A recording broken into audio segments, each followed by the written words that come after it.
Next video रे कही आम तरकारी रे पियाज आ रसुण पड़े नहीं तो देखो बिना पियाज रसुण रे केमिति भल रोषे हुए।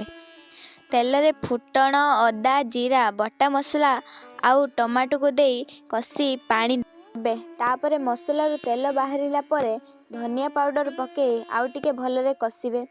तापरे सिझा परिबा को दे भलरे घांटी गुटी रखिथिबा गरम मसला को पकेइली। सबु बेगर पियाज रसुण तरकारी एपरी हुए नहीं, सबु तरकारी अलग प्रकार होता है। लाउ तरकारी हेबा परे ताको गोटे बासन रे रखिली।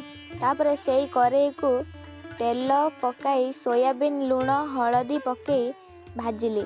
एपट गैस रे बसैथिबा आलू देखिबा को गली, आलू सिझ जाइथिला ताकू आनिली। आउ करेई रे तेल फुटण बाटण आउ टमाटो पकेइली कसिली। तापर मसला पानी दे लूण स्वाद अनुसार हलदी और धनिया पाउडर पके भलरे कसिबे जे पर्यंत तेल एवं मसला अलग न होइछि।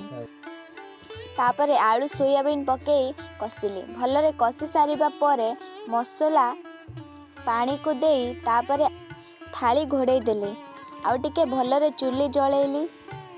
एई पत्रटीर ना कौन कमेंट रे कहिबे।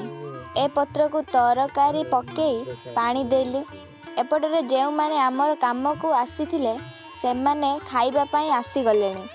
सेथिपई मु ब्लॉग बंद करी ताकू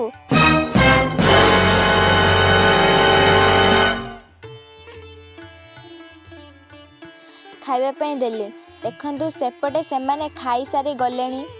मु मध्ये सकाळ पूजा सारी किछि खाई नथिले, सेथिपई मु खाइली। खाइबा परे मु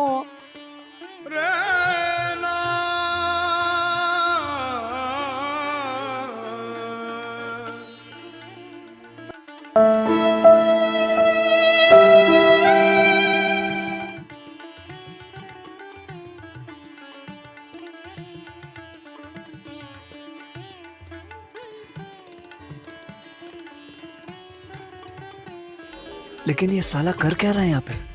खाई सारिबा परे मु खळा को गली धान बोहिबा पई। तापरे स्कूल रु आसी मो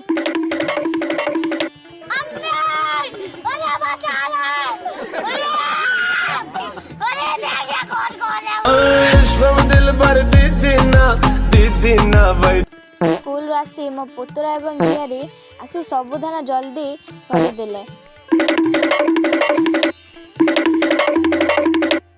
आज वीडियो केमिति लागला रहिली। जय जगन्नाथ। लाइक एवं सब्सक्राइब करिवे।